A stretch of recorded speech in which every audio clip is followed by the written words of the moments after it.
Bismillahirrahmanirrahim.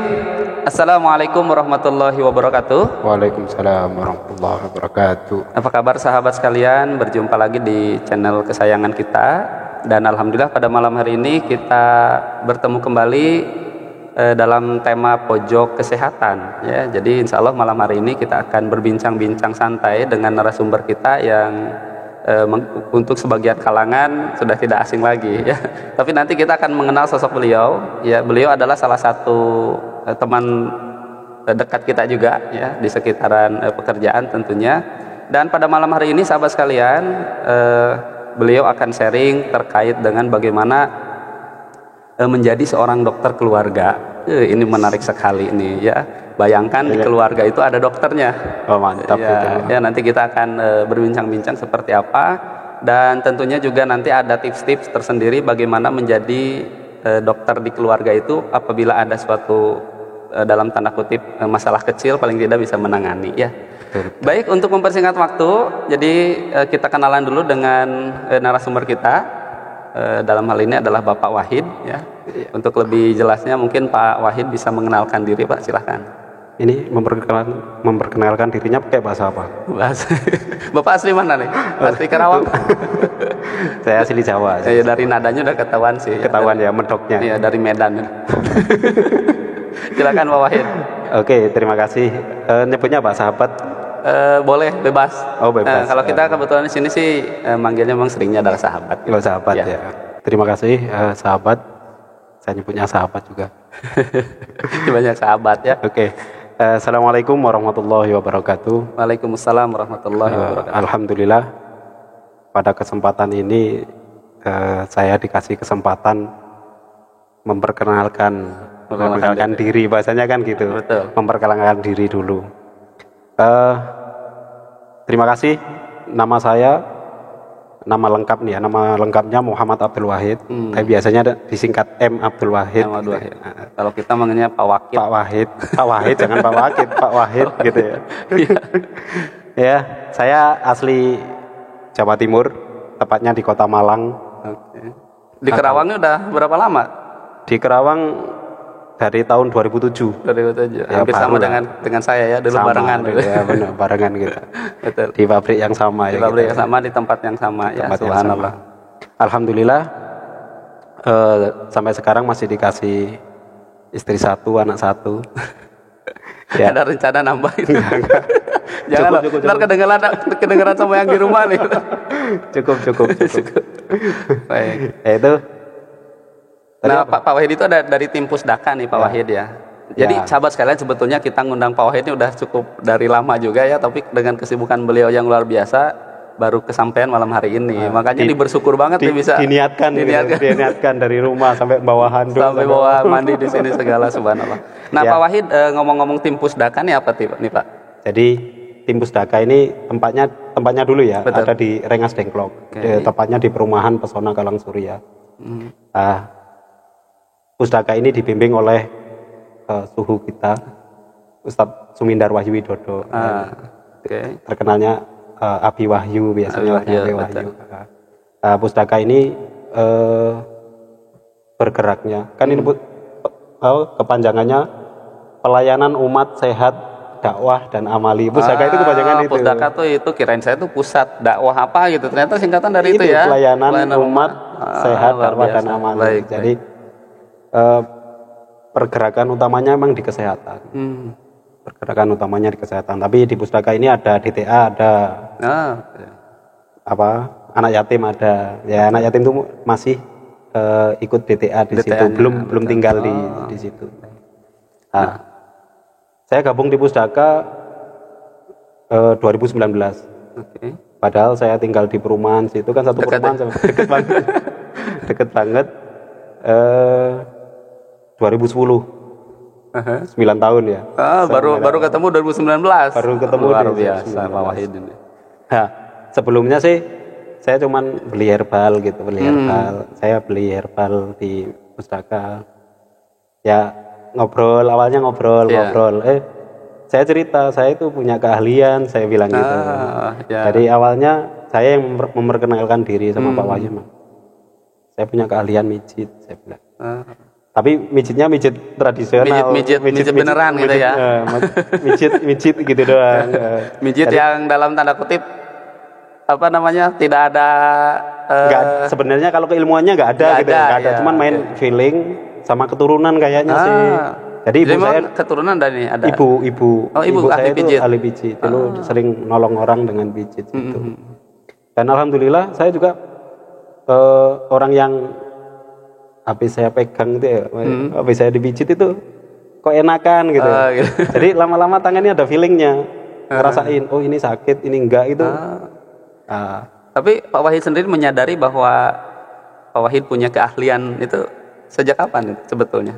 Sebetulnya ya sejak lama udah di Malang udah punya keahlian. Ya maksudnya ya ponakan sakit, saya peluk, saya elus-elus doang. Cocok gitu. Kayak gitu. Luar biasa nih. Kayaknya cuman tangannya punya sesuatu. Tapi nggak ada keilmunya gitu kalau dipijit. Loh kenapa kok dipijit di sini kok jadi enak? Itu nggak tahu.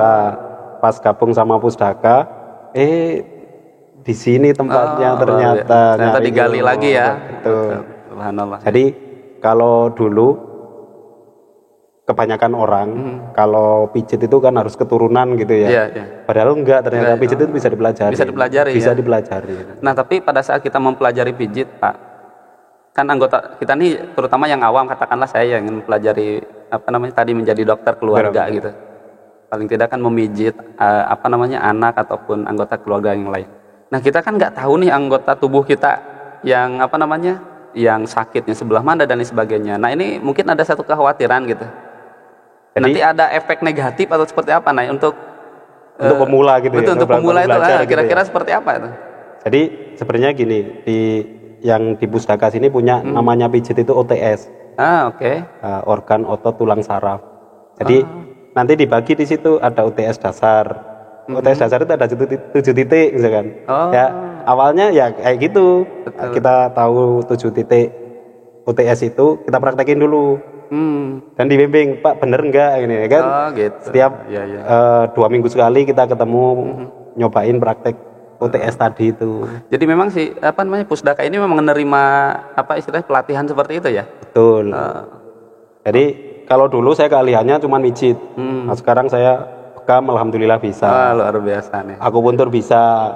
Baik. Herbal bisa kan gitu. Jadi ya sekarang kita di situ kan punya tim ya. Tim Pusdaka itu namanya kalau dulu cuma Pusdaka doang, kita sekarang Pusdaka Training Center gitu. Jadi trainingnya orang yang mau jadi dokter keluarga. Betul. Ya. Nah, jadi kalau ngomongin tadi ya, istilahnya punya keahlian khusus, tentunya jadi satu kelebihan tersendiri nih buat kepala keluarga ya. Nah, tapi ini ngomongin tadi Pak, untuk memulai pijitnya nih, kira-kira dari titik mana sih sebenarnya? Istilahnya dari kapan kita harus memulai itu gitu? Mulainya sebenarnya dari pingin dulu sih sebenarnya. Kalau ada orang kalau setiap pingin, daripada keluarga kita dipijitin orang lain, kayak gitu lah maksudnya gitu. Daripada istri kita dipijit orang, dari istri, keluarga kita, ya maksudnya keluarga kita nggak anak kita. Kalau kita yang tahu sendiri kan enak tuh. Betul. Kalau dulu awal-awal ya saya tinggal di situ, mau istri sakit nyari tukang pijit, panggil bawa ke situ. Kalau sekarang enggak. Sekarang udah. Oh ini perlu saya akupuntur, enaknya di situ. Di layanan privat. Betul. Nah, tapi Pak Wahid sendiri nih setelah bergabung dengan Pusdaka tadi mendapatkan ilmu yang banyak ya gitu. Ini Pak Wahid sendiri buka praktek atau gimana? Untuk saat ini sih belum, masih gabung dengan sama tim Pusdaka. Jadi kalau misalkan ada teman-teman yang pingin diterapi sama saya masih bisa. Kadang ya saya datengin ke rumahnya juga ada, cuman masih sedikit. Yang saya datengin masih. Kalau yang datang ke rumah mah alhamdulillah udah, terutama yang kesleo kayak gitu, memang itu keahlian utamanya mah di situ. Luar biasa ya. Nah, sahabat sekalian, jadi ini episode pertama nih lebih ke pengenalan kita ya tentang terutama tim Pusdaka. Jadi seperti apa narasumber kita ya, jadi jangan sampai kita ada pandangan nih siapa nih tiba-tiba datang ngomongin masalah kesehatan. Nah, ternyata backgroundnya sudah ada. Jadi ada satu dalam hal ini seperti ini kayak lembaga sebetulnya ya. Cuma kayak mungkin, lembaga ya, perkumpulan sih, perkumpulan dari ahli terapis dan lain sebagainya. Nah, nanti sahabat di episode berikutnya kita akan coba praktekkan nih. Betul, seperti apa menjadi dokter keluarga itu. Minimal tadi kalau anak kita demam atau apapun, paling tidak jangan langsung, kalau ngomong jangan langsung ke dokter, nggak enak sama para dokter ya. Betul. Jadi Tapi P3K apa? Pertolongan pertama. Betul, Jadi kita biar nggak panik itu seperti apa? Ya, nah itu lebih cocoknya ke situ sih. Bukan berarti kita nggak boleh ke dokter ya. Bukan. Tapi kalau kita punya pertolongan pertama tadi, ya kita bisa menghilangkan rasa panik kita sendiri. Baik Pak Wahid, setelah gabung dengan Pusdaka nih, ya, di agenda apa lagi nih yang Pak Wahid selama ini lakukan gitu terkait dengan terapis nih? Jadi sebenarnya gini Pak D, kenapa kok saya milih jadi terapis dulu? Ya, kenapa kok Pak Wahid ngapain sih belajar terapis ya, gitu loh sebenarnya. Ya. Jadi alasan utamanya ya di hadis itu sih Pak D. Khairun nas anfa'uhum linnas. Sebenarnya sih itu. Ya. Jadi dasarnya di situ orang yang paling baik, orang yang paling itu kan yang bermanfaat bagi orang lain. Sebenarnya itu. Betul. Dan itu terbukti Pak Ade. Jadi kalau saat ini saya nerapi orang, jangan dikasih dulu gitu loh maksudnya. Ini buat nyari ilmu saya, karena pasien itu ilmu. Jadi dengan cara kayak gitu, saudara saya semakin banyak ternyata. Ya, habis visit, tambah kenal banyak, maksudnya orang yang pernah saya terapi itu, mungkin ngomong ya, Pak Wahid ada yang ngubungin nggak kenal nomor ini siapa, tahu dari ini. Saya ngerasa meskipun saya ngerantau sendirian ya, saudara saya ternyata tambah banyak. Jadi manfaatnya di situ saya sebenarnya Pak Ade. Jadi bermanfaat bagi orang lain, itu saya utamanya. Yang utamanya. Jadi pas saya nerapi orang, terus orang itu dengan bismillah ya, dengan izin Allah sehat gitu loh, sembuh. Itu seneng, maksudnya seneng gitu loh. Seneng gitu. Jadi ada kepuasan tersendiri. Makanya dari itu saat ini setiap ada Pusdaka ngadain pelatihan, saya selalu ikut. Saya selalu ikut. Jadi pelatihan herbal saya ikut. Kenapa? Nanti hari Sabtu saya luangkan waktu untuk belajar. Ya mudah-mudahan nanti persiapan masa tua kan. Harapannya Pak Wahid juga punya semacam lembaga ini juga nanti di Insya Allah tuanya ya. Betul. Tapi sekarang emang belum tua ini. Umur tua teman jiwanya masih muda. Nah, itu luar biasa. Itu yang paling penting ya. Jadi sahabat, ada sisi yang berbeda yang kita dapatkan dari Pak Wahid, karena kebanyakan mungkin ya dari kalangan terapis ada yang berorientasinya lebih ke dalam tanda kutip ke profit ya, mencari keuntungan dan sebagainya. Nah, tapi ternyata sisi yang berbeda ini ternyata justru dengan tadi diniatkan untuk mencari saudara lah dalam artian silaturahim, justru malah mendapatkan sesuatu yang lebih besar lagi. Lebih besar dari itu. Kadang ada yang maksain, udah dikasih, saya nggak tahu isinya berapa, nggak tahu. Oh gitu. Ternyata alhamdulillah gitu. Ini belak-belakan ini. Karena kalau nggak diterima dia ngomongnya saya nggak mau diterapi lagi sama Pak Wahid gitu kan, nggak enak juga. Iya betul. Baik sahabat sekalian, kita lanjutkan perbincangan kita pada malam hari ini, dan seperti tadi Pak Wahid sudah menyampaikan bahwa menjadi seorang dokter keluarga ya, dalam artian dokter yang tadi memberikan pertolongan pertama. Dalam hal ini adalah terkait dengan terapis. Nah, tadi Pak Wahid mengatakan ada istilah OTS ya. OTS itu organ apa? Otot apa organ sih? Organ, otot, tulang, saraf. Tulang, gitu saraf. Nah, baik sahabat sekalian nih, penasaran ya, kita coba gali lebih dalam nih, apa itu OTS sebetulnya Pak Wahid? Ya, sebenarnya jadi sebelum saya ke Pusdaka dulu ya, saya sebelum kenal sama OTS, saya kan udah mencet gitu ya, pas dikenalin sama OTS loh, kok titiknya sama ya? Gitu. Jadi sebetulnya Pak Wahid ini udah melakukan itu. Udah gitu melakukan ya? Itu makanya pas kita belajar OTS itu, yang cepat nyambung saya. Oh gitu. Jadi dari teman-teman itu yang lainnya kok Pak Wahid duluan gitu. Jadi sampai sekarang kalau misalkan di Pustaka materinya tentang OTS, saya yang disuruh ngasih materi jadi sekarang. Gitu. Nah, jadi ngomongin OTS ini istilah dari siapa sebetulnya? Dari Pustaka itu. Dari Pustaka. Jadi bukan kan istilah umum. Bukan. Jadi ya kalau otot, organ kan umum ya, gimana. Orang kan kita misalkan OTS Pustaka berarti kan gitu jadinya. Ya. Baik sahabat sekalian, karena tadi hubungannya dengan otot, tulang dan saraf ya.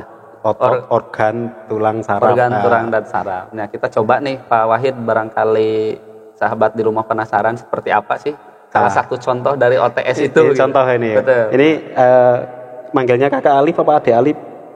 AA. Apa AA? Ini Alif ini contoh ya, ini contoh. Jadi kita di OTS itu ada 7 titik OTS namanya. Jadi OTS dasar, kita kalau mau pengen jadi terapi pijat OTS, itu kita dikasih tahu 7 titik OTS. Ya, itu yang apa? Kalau kita orang sakit, salah satunya kita pijat di situ bisa enak. Ya contohnya Alif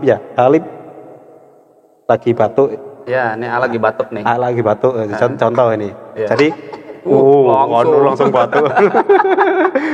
Jadi lagi batuk jangan gitu tuh. Lagi batuk.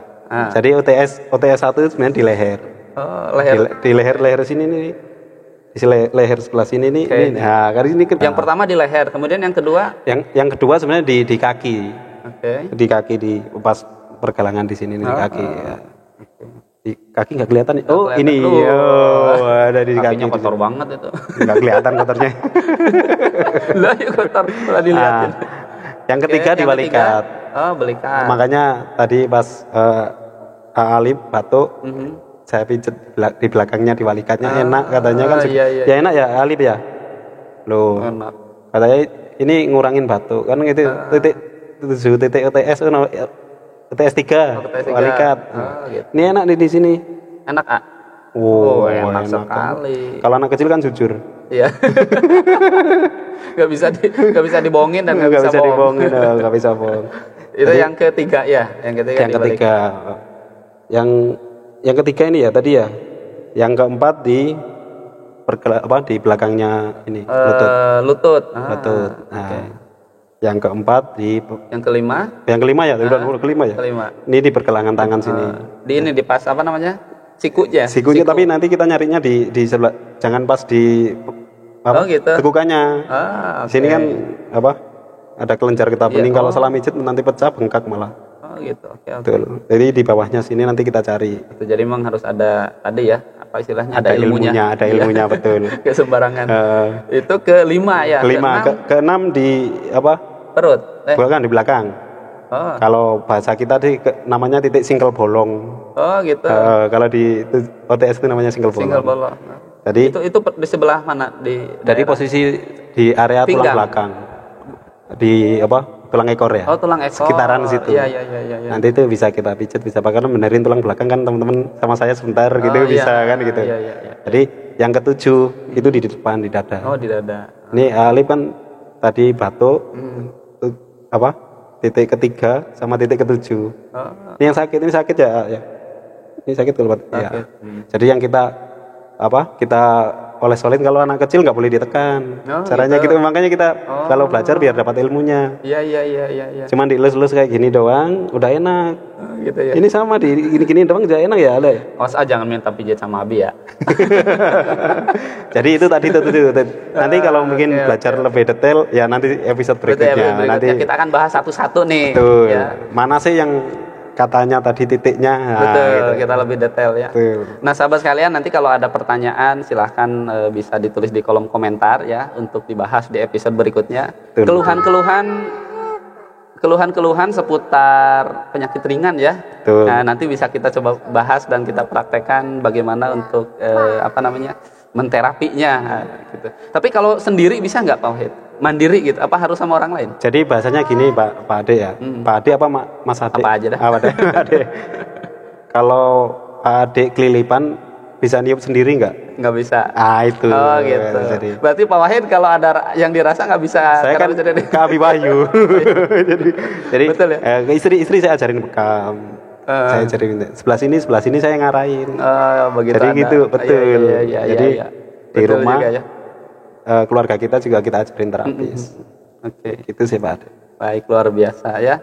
Nah itu sahabat sekalian, menarik sekali ya perbincangan kita malam hari ini, dan ini baru kita pengenalan 7 titik ya. Betul. Dan tentunya tiap titik itu punya fungsi ya, atau punya manfaat yang beda-beda pastinya. Betul. Gitu. Nah tapi sahabat, tolong jangan dipraktekkan dulu di rumah ya. Tahu di leher, tahu di kaki, tahu di rumah, aduh sakit kaki, kemudian dipijit.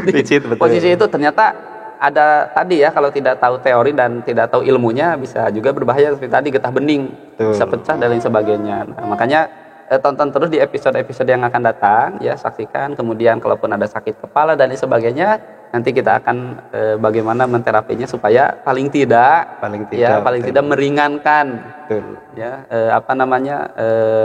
sakit yang kita rasakan begitu. Baik, mungkin itu dulu Pak Wahid. Ada yang ditambahkan lagi? Paling nanti sekalian nanti ngajak siapa gitu untuk dipraktekin. Nah boleh gitu. Ya. Lebih di episode berikutnya nih dewasa atau ke anak-anak nih kira-kira? Bebas nanti siapa aja lah. Oh gitu ya. Jangan milih-milih. Jangan pilih-pilih. Betul. Baik. Tapi intinya di sini Pak Ade sebenarnya kita di tim Pusaka ini kan Tibun Nabawi sebenarnya. Iya betul. Ya kalau Tibun Nabawi terapis akhwat ya harus untuk akhwat. Terapi ikhwan harus untuk ikhwan. Kalau sampai nyentuh, jadi kita diajarin seperti itu. Siap. Jadi insya Allah nanti untuk yang akan praktek ya tentunya adalah nanti kita akan cari ikhwannya. Baik sahabat yang ingin menjadi pasien, yang ingin sebetulnya Pak Wahid ya, pada saat saya buka jadwal, saya sampaikan bahwa kita akan ada bincang-bincang terkait kesehatan dengan salah satu narasumber kita gitu ya. Itu sudah pada yang datang, ini Pak Wahid nih, udah banyak yang nanya, ini Pak Wahid ya, boleh dong jadi pasiennya kan? Kalau di PT kan udah banyak yang ngerasakan. Udah banyak yang merasakan. Termasuk saya. Ya kalau saya boleh sharing sebetulnya sahabat sekalian. Jadi Pak Wahid ini salah satu terapis, makanya tadi dikatakan terapis dari sejak lama ya. Jadi kalau boleh sharing, saya dulu pernah mengalami kecelakaan. Waktu itu jatuh dari ketinggian ya. Dan luar biasa pada saat habis jatuh ini yang dirasakan nih, otot nih kaku semua. Dan masya Allah, qadarullah nih ketemu dengan Pak Wahid. Beliau yang menjaga saya selama di rumah sakit, luar biasa. Makanya saya kalau ingat Pak Wahid, salah satu orang yang tidak akan saya lupakan. Karena luar biasa itu pengalaman saat di rumah sakit itu, betul. Jadi tadi makanya sesuatu yang berbeda dari pandangan Pak Wahid terkait dengan terapis menjadi ajang sebagai silaturahim itu memang sudah dilakukan sejak dulu sih. Ya, jadi pada saat merawat saya ini masya Allah ini. Jadi Pak Wahid satu terakhir ya, kalau mau menjadi seorang terapis, ada katanya modal utama yang harus dimiliki adalah telaten, bener nggak sih? Sebenarnya nggak jadi terapis aja sih. Mau jadi apa coba? Kalau nggak telatennya nggak bisa. Kan ada misalnya ingin cepat-cepat selesai, terapisnya kan beda gitu ya. Jadi nggak bisa kayak gitu. Jadi intinya sih gini, kalau mau jadi terapis yang harus dikuasai duluan itu diagnosa sebenarnya. Iya. Ya. Jadi nanti mau jadi terapis apapun, yang penting diagnosanya benar. Kayak tadi batuk. Batuk ini penyebabnya apa sih? Iya. Oh, ototnya doang. Oh, berarti kita pijit ototnya doang gitu loh. Jadi harus kita lihat. Kalau batuknya ternyata alergi, kita pijit ya nggak bisa. Betul. Gitu. Artinya tidak selalu dan tidak semuanya ya. Tidak semuanya harus betul, ada proporsional. Baik, sangat menarik sekali lagi, luar biasa ya. Sebagai penutup Pak Wahid nih. sudah lumayan ya obrolan kita. Betul. Silakan sebagai penutup. Saudara-saudara semua, suatu kebanggaan kalau kita itu bisa nerapi orang dan hasilnya alhamdulillah ada perubahan. Masya Allah. Nah, itu sih penutupnya sebenarnya. Gitu. Dan saudara kita pasti banyak. Udah itu yang saya rasakan itu seperti itu. Jadi ketemu orang di sini, saya pernah dipegang Pak Wahid, bahasanya dipegang gitu kan. Masya Allah, betul. Itu sih Pak Ade. Baik. Ya, terima kasih sekali Pak Wahid atas waktunya di malam hari ini dengan menyisakan segala kesibukan di antara waktu-waktu bekerja, kemudian di waktu juga untuk menterapis pasien yang lain. Kemarin juga mau hampir ke sini, ternyata ada pasien. Ada yang nungguin di rumah. Ada yang nungguin di rumah, Masya Allah ya. Dan sekali lagi kita ucapkan terima kasih dan tentunya Sama-sama. sahabat sekalian kita doakan mudah-mudahan Pak Wahid dalam hal ini diberi kesehatan oleh Allah Subhanahu wa taala Amin, amin, sehingga amin. bisa men-sharing ilmunya ke kita nih sampai dengan beberapa episode ke depan ya. Insya Allah. Insya Allah. Jadi Insya besok rencananya pekan depan adalah OTS titik pertama. Betul. Itu akan kita Nanti bahas satu-satu ya. betul, Titik pertama kita praktekin bahas satu-satu. satu dan tentunya ada di sekitaran leher dan kepala Pak Wahid ya. Betul. Nanti sahabat yang Nanti. punya keluhan di leher dan kepala coba nanti kita sampaikan di kolom komentar. Bisa request nanti. Bisa Yang mau request, jadi ya. pasien. Siapa tahu rezeki sahabat sekalian ya salah satunya bisa menjadi pasien pilihan. Atau boleh jadi nih yang komentarnya paling baik kita jadikan ini ya. Boleh itu boleh. Boleh juga ya. Ya baik sahabat sekalian, demikian obrolan kita pada malam hari ini dan tentunya luar biasa sangat bermanfaat sekali untuk kita dan sekali lagi tetap ikuti channel kita terutama di pojok kesehatan ini dan insya Allah pekan depan kita akan bahas lebih detail. Terima kasih atas segala perhatiannya. Mohon maaf atas segala kekurangan selama perbincangan kita. Ya barangkali ada hal-hal yang kurang berkenan dan tentunya jangan lupa sahabat yang belum subscribe, yang belum mengikuti channel ini silahkan subscribe, like, komen dan tentunya di share. Insya Allah Ntar saya ikut nge-share ya. Mudah-mudahan menjadi ladang amal untuk kita semua. Amin, amin. Ya, baik, terima kasih sekali lagi Pak Wahid dan kita ucapkan wassalamualaikum warahmatullahi wabarakatuh. Waalaikumsalam warahmatullahi wabarakatuh.